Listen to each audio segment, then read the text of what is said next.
નમસ્કાર મિત્રો, આજના વિડીયોમાં આપણે પોલીસ કોન્સ્ટેબલની પરીક્ષામાં ઉપયોગી થાય એવા મોડલ પેપરનું સોલ્યુશન કરીશું.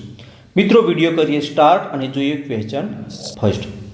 તાજેતરમાં 14મા એશિયન ફિશરીઝ એન્ડ એક્વાકલ્ચર ફોરમનું આયોજન કયા શહેરમાં થયું હતું? તો આનું આયોજન એ નવી દિલ્હી ખાતે થયું હતું. Next question. ભારતીય વૈજ્ઞાનિક સર જગદીશચંદ્ર બોઝ નીચેના પૈકી કયા ક્ષેત્રમાં તેમના કાર્ય માટે પ્રખ્યાત છે? તો ભારતીય વૈજ્ઞાનિક સર જગદીશચંદ્ર બોઝ એ રેડિયો અને સૂક્ષ્મ તરંગ પ્રકાશ વિજ્ઞાન ક્ષેત્રમાં તેમના કાર્ય માટે પ્રખ્યાત છે. સેબી દ્વારા નિવેશકોના હિત માટે જે નવું ડિજિટલ પ્લેટફોર્મ લોન્ચ કરવામાં આવ્યું તેનું નામ જણાવો. તો સેબી દ્વારા મિત્રા નામનું ડિજિટલ પ્લેટફોર્મ લોન્ચ કરવામાં આવ્યું છે. બંધારણની જોગવાઈ અનુસાર ભારતના કોઈપણ રાજ્યની વિધાનસભાના સભ્યોની સંખ્યા કેટલી હોવી જોઈએ? તો કેટલી હોવી જોઈએ? 500થી વધારે ન હોવી જોઈએ. નેક્સ્ટ જોઈશું. તાજેતરમાં ભારતીય સેનાએ અધિકારીઓની તાલીમ માટે કયું ઓનલાઈન ડિજિટલ પ્લેટફોર્મ લોન્ચ કર્યું છે? તો આ ડિજિટલ પ્લેટફોર્મનું નામ છે એકલવ્ય. શું નામ છે? એકલવ્ય. મનુષ્યની આંખમાં વસ્તુનું પ્રતિબિંબ કોના પર રચાય છે? તો નેત્ર પટલ પર વસ્તુનું પ્રતિબિંબ રચાય છે. તાજેતરમાં કયા દેશમાં તમિલ કવિ તિરુવલ્લુવરની પ્રતિમાનું અનાવરણ કરવામાં આવ્યું? તો ફિલિપિન્સ દેશમાં તમિલ કવિ તિરુવલ્લુવરની પ્રતિમાનું અનાવરણ કરવામાં આવ્યું છે. નેક્સ્ટ જોઈશું. તાજેતરમાં શરૂ કરાયેલા વિકસિત પંચાયત કર્મયોગી પહેલ વિશે નીચેના વિધાનોમાંથી સાચા વિધાનો તપાસો. હવે વિધાનો જોઈ લઈએ. વિધાન એ. આ પહેલનું પરીક્ષણ ઓરિસ્સા, આસામ, ગુજરાત અને આંધ્રપ્રદેશ રાજ્યમાં શરૂ કરવામાં આવશે. તો આ વિધાન કેવું છે? રાઈટ એટલે કે સાચું છે. આ પહેલ પ્રશાસન ગાંવકીઓર અભિયાનનો એક ભાગ છે, જેનો હેતુ પંચાયતી રાજ સંસ્થાને મજબૂત કરવાનો છે. તો વિધાન બી પણ સાચું છે. એટલે અહીંયા વિધાન એ અને વિધાન બી બંને સાચા છે. તાજેતરમાં ક્વીન ઓફ ઇન્ડિયન હોકી તરીકે જાણીતા કયા ભારતીય મહિલા હોકી ખેલાડીએ નિવૃત્તિ જાહેર કરી છે? તો તેમનું નામ છે રાની રામપાલ. રાની રામપાલ એ ક્વીન ઓફ ઇન્ડિયન હોકી તરીકે જાણીતા છે અને તેમણે હાલમાં જ નિવૃત્તિ જાહેર કરી છે. મિત્રો, પોલીસ કોન્સ્ટેબલની પરીક્ષામાં ઉપયોગી થાય એવા વિડીયો આ ચેનલ પર ઉપલબ્ધ છે, જે જોઈ લેવા વિનંતી. નેક્સ્ટ જોઈશું. કાયદાની સમક્ષ સમાનતાના સંદર્ભમાં કઈ પરિસ્થિતિમાં કોને અપવાદ ગણવામાં આવેલ છે? રાષ્ટ્રપતિ, રાજ્યપાલ, રાજદૂત કે વિદેશી શાસક? તો આ ચારમાંથી રાષ્ટ્રપતિ, રાજ્યપાલ અને રાજદૂતને કાયદાની સમક્ષ સમાનતાના સંદર્ભમાં કઈ પરિસ્થિતિમાં આ રાષ્ટ્રપતિ, રાજ્યપાલ અને રાજદૂતને અપવાદ ગણવામાં આવેલ છે? તાજેતરમાં ભારતીય સ્ટાર્ટઅપ ઇકોસિસ્ટમને મજબૂત બનાવવા માટે કયા મંત્રાલય ભાસ્કર, જેનું ફૂલ ફોર્મ છે Bharat startup knowledge access registry portal launch કરી છે? તો ભાસ્કર નામનું પોર્ટલ લોન્ચ કરનાર એ મંત્રાલયનું નામ છે વાણિજ્ય અને ઉદ્યોગ મંત્રાલય. નેક્સ્ટ જોઈશું. વિશ્વના સૌથી ઝડપી અને શક્તિશાળી સુપર કોમ્પ્યુટરનું નામ જણાવો. તો વિશ્વનું સૌથી ઝડપી અને શક્તિશાળી કોમ્પ્યુટરનું નામ છે એઆઈ કેપિટલ. શું નામ છે? AI capital. કઈ તારીખના રોજ ભારત સરકાર દ્વારા પ્રથમ રાષ્ટ્રીય અવકાશ દિવસ ઉજવવામાં આવ્યો હતો?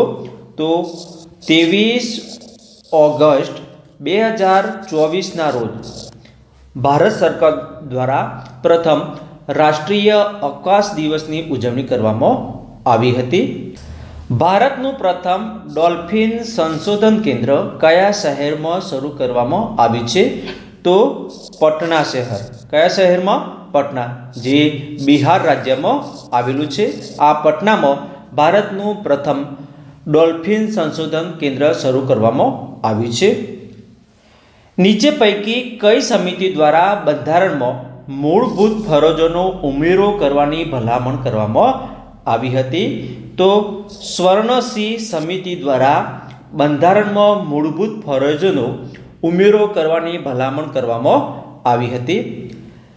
તાજેતરમાં કઈ સંસ્થા દ્વારા ગ્લોબલ સાયબર સિક્યુરિટી આઉટલુક 2025 જાહેર કરવામાં આવ્યો છે?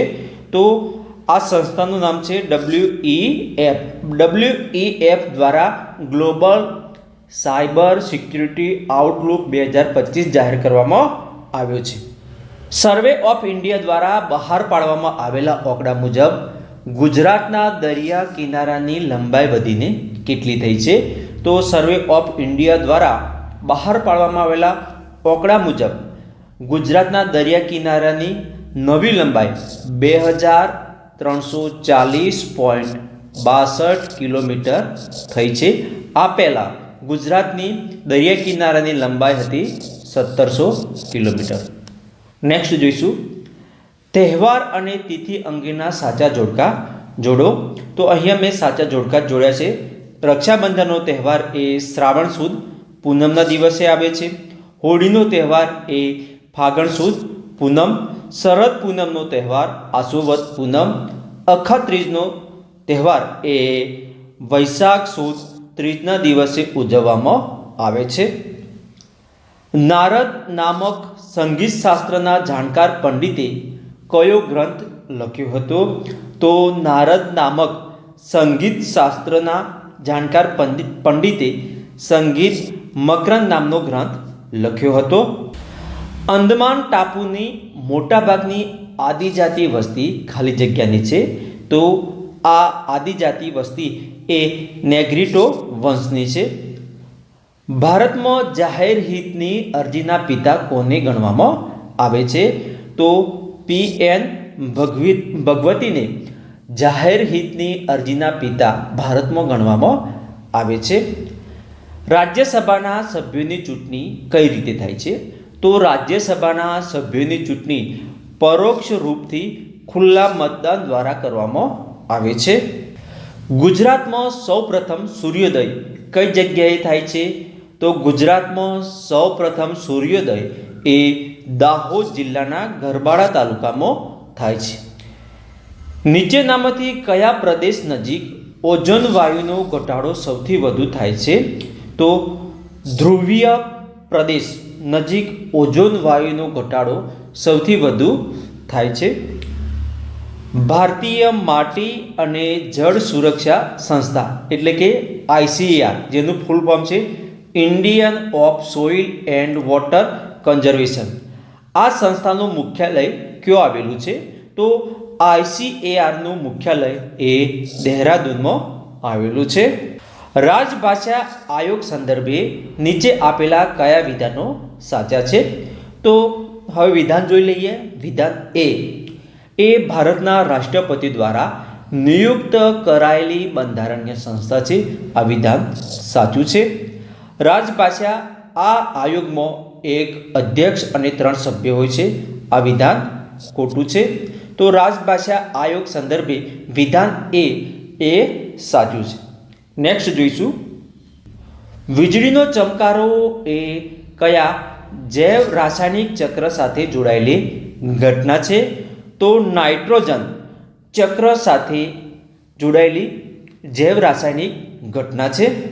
નેક્સ્ટ જોઈશું જૂના કોપના મેદાનોને ખાલી જગ્યા અને નવા કોપના મેદાનોને ખાલી જગ્યા તરીકે ઓળખાય છે. તો જૂના કોપના મેદાનોને બાંગર તરીકે ઓળખવામાં આવે છે. શું કહેવામાં આવે છે? બાંગર. જ્યારે નવા કોપના મેદાનોને ખદર તરીકે ઓળખવામાં આવે છે. એટલે અહીંયા વિધાન એ સાચું છે. નેક્સ્ટ જોઈશું નીચેનામાંથી કઈ રાજ્યપાલની વિવેકાધીન સત્તા છે? વિધાનો તપાસી લઈએ. વિધાન એ જો કોઈ એક પક્ષને સ્પષ્ટ બહુમતી પ્રાપ્ત ન હોય તે પરિસ્થિતિમાં મુખ્યમંત્રી પસંદ કરવા આ રાજ્યપાલની વિવેકાધીન સત્તા છે. કોઈ પણ સમયે મંત્રીમંડળનો ભંગ કરવો આ વિધાન ખોટું છે.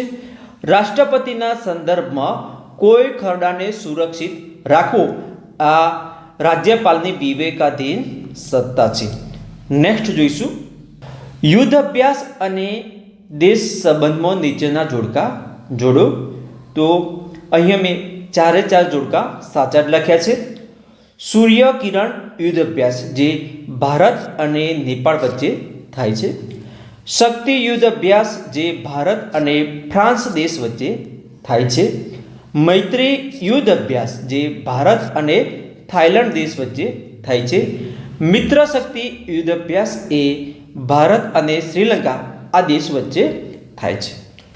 સેન્ટીગ્રેડ અને ફેરનહીટ બંને થર્મોમીટરના કયા ઉષ્ણતામાને એક સરખું તાપમાન બતાવે છે? તો -42 ડિગ્રી અંશે. નેક્સ્ટ જોઈશું FPO લોગો શાના પર લગાડવામાં આવે છે? તો FPO નો લોગો એ ફળ, જ્યુસ, જામ તથા કેન્ટીનમાં પેક કરેલા ફળો અને શાકભાજીના ઉત્પાદકની વસ્તુઓ પર આ FPO આ લોગો લગાડવામાં આવે છે. જોડકા જોડો સાધન અને ઉર્જાનું રૂપાંતર. અહીંયા મેં સાચા જોડકા જોડેલા જ છે. વૃક્ષ એ પ્રકાશ ઉર્જાનું રાસાયણિક ઉર્જામાં રૂપાંતરણ થાય છે. સોલાર સેલ દ્વારા સૌર ઉર્જાનું વિદ્યુત ઉર્જામાં રૂપાંતરણ થાય છે. સૂર્ય કુકર દ્વારા સૌર ઉર્જાનું ઉષ્મા ઉર્જામાં રૂપાંતરણ થાય છે. ડાયનેમો દ્વારા યાંત્રિક ઉર્જાનું વિદ્યુત ઉર્જામાં રૂપાંતરણ થાય છે. હવે નેક્સ્ટ જોઈશું ગુજરાતમાં દિલ્હી સલ્તનતની સત્તા ક્યારથી સ્થપાઈ હતી? તો ઈસવીસન 1304થી ગુજરાતમાં દિલ્હી સલ્તનતની સત્તાની સ્થાપના થઈ હતી.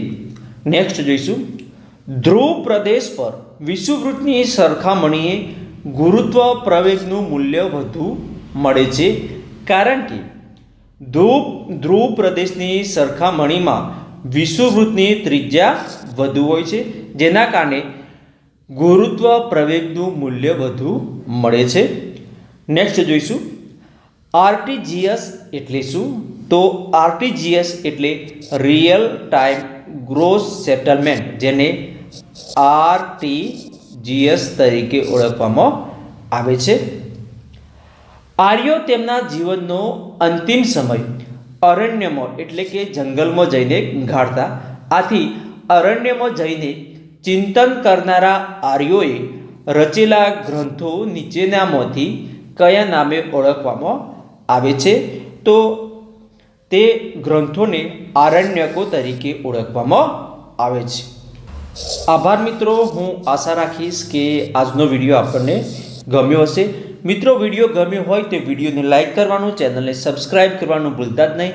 હવે મળીશું એક નવા વિડીયો સાથે. ત્યાં સુધી જય હિન્દ, વંદે માતરમ, જય ગરવી ગુજરાત.